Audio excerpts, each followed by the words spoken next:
Bonjour, aujourd'hui nous sommes à Colmar à la rencontre du syndicat des vignerons indépendants de l'Alsace. Suivez-moi.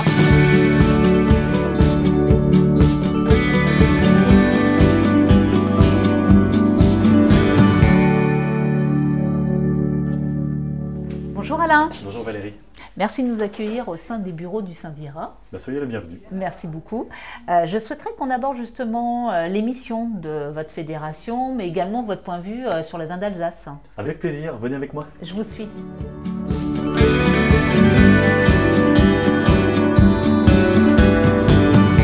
Alain, vous êtes le directeur du syndicat des vignerons indépendants d'Alsace, ce qu'on appelle le Synvira dans le milieu professionnel. C'est ça.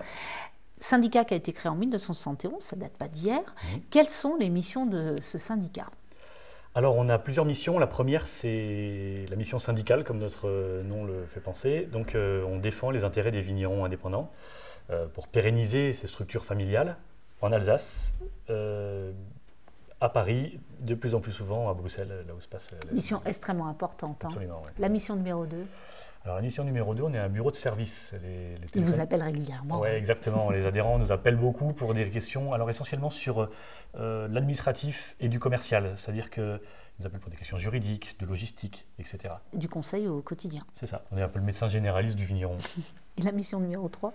Et la mission numéro 3, même si on ne vend pas de vin nous-mêmes, vous les aidez. On aide, on est là pour que le vigneron puisse vendre plus facilement son vin. C'est un peu le nerf de la guerre. Donc ça se passe à travers la communication sur le logo.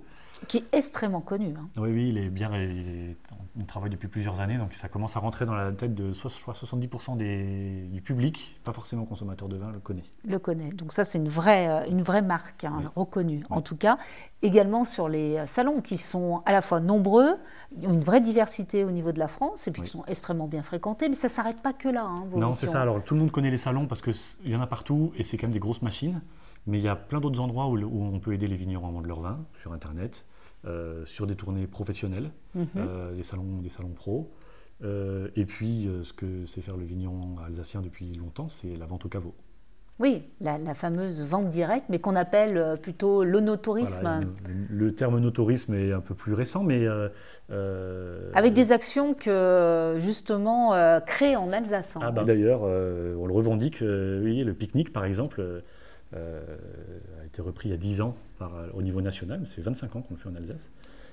L'apéro gourmand, les vendanges touristiques aussi. Après, vous avez aussi la chance en Alsace d'avoir une très belle route des vins, la plus ancienne de France, oui. Mais la plus dynamique. Exactement, il y a régulièrement des nouvelles actions, les touristes sont là pour en attester et ils sont friands de ça. Donc c'est un très bel outil pour l'Alsace. Ouais. Bon, on a beaucoup parlé de la structure, hein. On va peut-être parler plus du produit, du vin. Je vous propose de changer de pièce et on va parler en dégustant un verre de vin d'Alsace. Avec plaisir.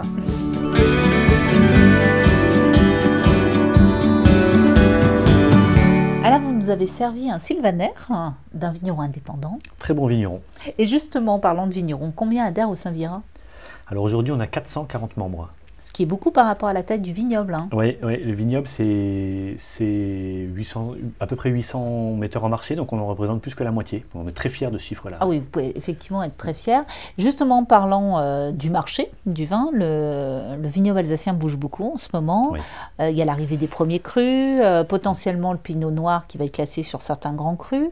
Comment voyez-vous l'évolution des vins d'Alsace d'ici 5 ans ? Alors, je peux vous dire ce que nous, on aimerait voir arriver. Et on aimerait voir arriver une vraie différenciation entre les vins d'Alsace et les grands crus. Une vraie segmentation. Vraie segmentation, bien évidemment, pour mieux valoriser les grands crus et puis leur donner plus de visibilité. Et justement, comment pensez-vous que les consommateurs perçoivent les vins d'Alsace aujourd'hui ? Eh bien, en fait, il y a un vrai problème, c'est que le consommateur, il ne perçoit pas les vins d'Alsace. Il connaît.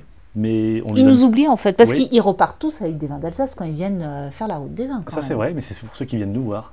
Mais il y a quand même beaucoup de monde qui ne vient pas nous voir et il faut qu'on apprenne à nous aller les voir. À capter déjà l'audience, entre guillemets, les faire venir chez nous, qui repartent avec des vins et qui ne nous oublient pas une fois qu'ils sont en cave. C'est vrai. Bon, bah, c'est tout ce qu'on nous souhaite.